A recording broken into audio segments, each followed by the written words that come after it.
नमस्कार, आप देख रहे हैं जी नेशनल न्यूज चैनल। अपने देश की आवाज। गांव हो या शहर, राजनीति का आंगन हो या जुर्म की दुनिया, हर खबर पर नजर देखते रहिए जी नेशनल न्यूज चैनल। देखिए आज की यह खबर। नई दिल्ली। देश में अक्सर इस बात की चर्चा होती है कि अदालतों में लंबित मामलों की संख्या बढ़ती जा रही है। सरकार ने शुक्रवार को लोकसभा को इस बात की जानकारी दी कि देश की अदालतों में अभी कितने मामले लंबित हैं।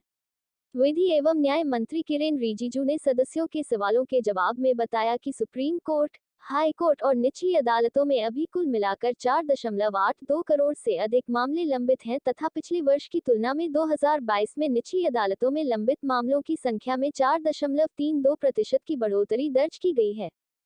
कई लोकसभा सदस्यों ने पूछे थे सवाल।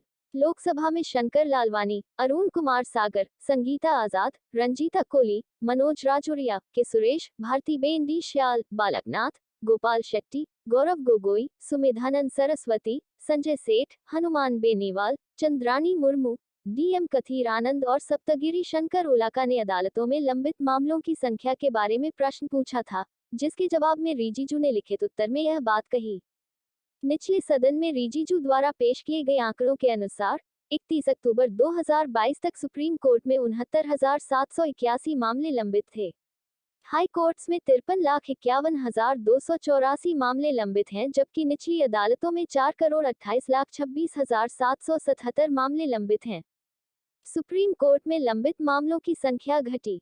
रिजिजू के जवाब में बताया गया है कि अदालतों में लंबित मामलों पर विचार करने पर 2021 की तुलना में इस साल सुप्रीम कोर्ट में लंबित मामलों की संख्या में 0.65% की गिरावट दर्ज की गई है, जबकि हाई कोर्ट्स में 0.82% की वृद्धि और निचली अदालतों में 4.32% की वृद्धि दर्ज की गई है।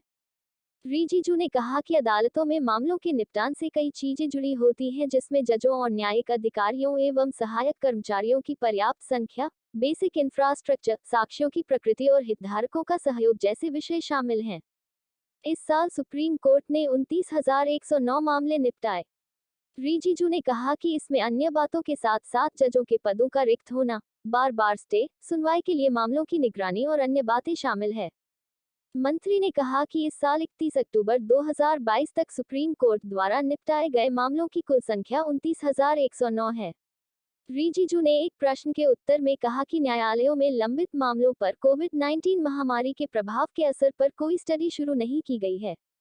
मंत्री ने कहा कि कंप्यूटरीकृत जिला एवं अधीनस्थ अदालतों की संख्या बढ़कर 18,735 हो गई है। पॉक्सो एक्ट के मामलों को निपटाने के लिए स्पेशल कोर्ट।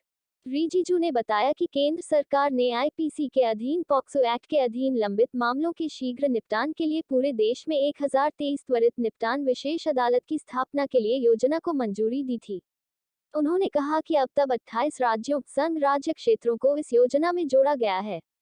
मंत्री के जवाब के मुताबिक योजना के लिए वित्त वर्ष 2019-20 में 140 करोड़ रुपए, 2020-21 में 160 करोड़ रुपए, 2021-22 के दौरान 134.55 करोड़ रुपए और इस साल अक्टूबर 2022 तक 53.55 करोड़ रुपए जारी किए गए हैं।